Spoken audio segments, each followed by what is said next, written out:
రూపాయలు అప్పు చేశారు. మరి 40,000 కోట్ల అప్పు ఎవరు కట్టాలా? కార్పొరేషన్కు. అంటే ఆదాయం రావాలా? కార్పొరేషన్కి ఆదాయం ఎట్లా వస్తుంది? మిషన్ భగీరథకు ఎవరో డబ్బులు కట్టాలి కదా. అంటే నీళ్లు తాగుతున్న ప్రజలు కట్టాలనా? వసూలు చేస్తారు ప్రజల దగ్గర 40,000 కోట్లు. అంటే ప్రతి ఇంటి నుంచి మీరు మరి ఈ లెక్క ప్రకారం 20,000 కోట్ల రూపాయలు రుణమాఫీ చేస్తే ఒక కుటుంబానికి 20,000 కోట్లు ఇస్తే ఒక కుటుంబానికి 2 లక్షల రూపాయలు అప్పు మాఫీ అయింది. అది కూడా రైతాంగానికి, అన్ని కుటుంబాలు కాదు కదా. మరి మీరు ఈ 2 లక్షల కోట్ల ఈ యొక్క 40,000 కోట్ల రూపాయలు అంటే ఒక్కొక్క కుటుంబం నుంచి మీరు ఎన్ని లక్షలు వసూలు చేస్తారు మంచినీళ్ళు తాగడానికి? ఇది ప్రభుత్వం చేసిన అప్పు కాదా? నిజమా అబద్ధమా? అరే నోదరిస్తే అబద్ధాలు మాట్లాడుతూ మళ్ళీ చిలుక పలుకులు పలుకుతూ ఉన్నారు. మాది 3,50,000 కోట్లే అని. మళ్ళీ మీరు ఇంత పచ్చి అబద్ధాలు మాట్లాడుతూ మళ్ళీ మేము సవాలు విరుతున్నాం. రాహుల్ గాంధీ వస్తాడా, ముఖ్యమంత్రి వస్తాడా మాట్లాడుతున్నారు. ఇది అవగాహన నుండి మాట్లాడుతున్నారా? అంటే ప్రజలను మభ్యపెట్టే అంశం కాదా ఇది? గొప్పగా ఎంత చాకచక్యంగా ఎంత తెలివితో మాట్లాడినది గొప్ప కాదు, ఎంత నిజాయితీగా మాట్లాడింది లెక్క. ఇప్పుడు లెక్క ఉంది కదా. ఇప్పుడు నేను చెప్పిన లెక్క అబద్ధమైతే నేను ఈరోజే రాజీనామా చేస్తా నా ఎమ్మెల్యే పదవికి. మళ్ళీ కేటీఆర్ వస్తాడా, హరీష్ రావు వస్తాడా?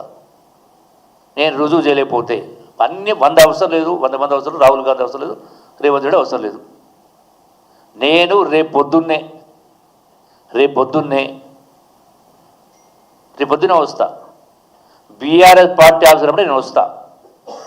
నేను చెప్పింది అబద్ధమైతే నేను పొద్దున్నే రేపు స్పీకర్కు రాజీనామా ఇస్తా. ఈ అప్పు గురించి చెప్పగలితే ఒకటి చాలదా? మర్చుకోకటి. అన్నం ఉడికిందా లేదని చూడాలంటే ఒక మెతుకు పట్టుకొని చూస్తే చాలు. ఈ మళ్ళీ మీరు పైనుంచి మేము సవాల్ విసురుతామంటే ఏం సవాల్? బొంద సవాల్. అంటే రెండవది, మరి ఇది ఇజ్జత్ పోతుంది. అప్పుల గురించి ఎందుకు పోతుంటే మాట్లాడుతుంది. ఇజ్జత్ ఎవరి ఇజ్జత్ పోయింది? 10 సంవత్సరాలు వందలాది మంది ప్రాణత్యాగాలు చేసి ధనిక రాష్ట్రం అప్పచెప్తే మీరు చేసింది ఏముంది? ఇలా ఒక్కొక్కరు లెక్క. నేను వ్యక్తిగత లెక్కలు వ్యక్తిగత పేర్లు తీస్తలేను, వ్యక్తిగత లెక్కలు పోతలేను. ఈ రోజున ఎక్కడో ఎందుకు మా పాలమూరు జిల్లా లెక్క చెప్తా. అచ్చంపేట ఆయనదే ఉండే, నాగర్కర్నూలు ఆయనదే ఉండే, వనపర్తి ఆయనదే ఉండే, ఇంకో ఆయనదే ఉండే. ఇవాళ ఏముంది? సొమ్ము ఒకటిది, సోకులు ఒకటివి. సొత్తు తెలంగాణది. కులికింది ఎవరు?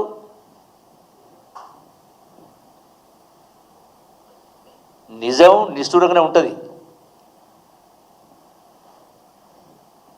ఎప్పుడే కానీ.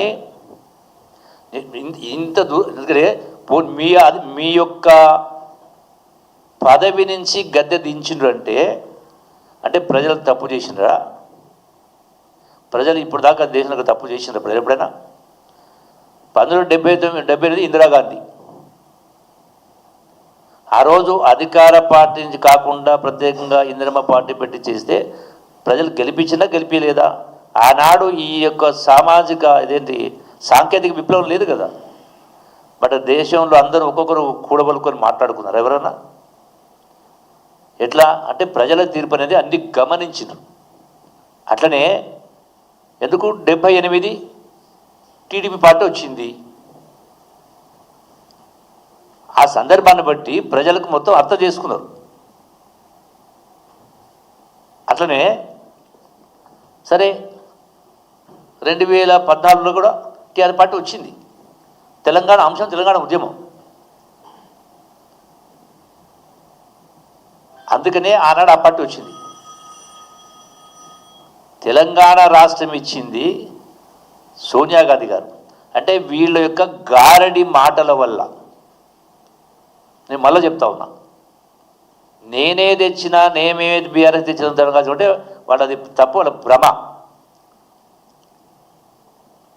అట్లంటే బీజేపీ ప్రభుత్వం 2002 అనుకుంటా, 2000 సంవత్సరం ఉత్తర భారతంలో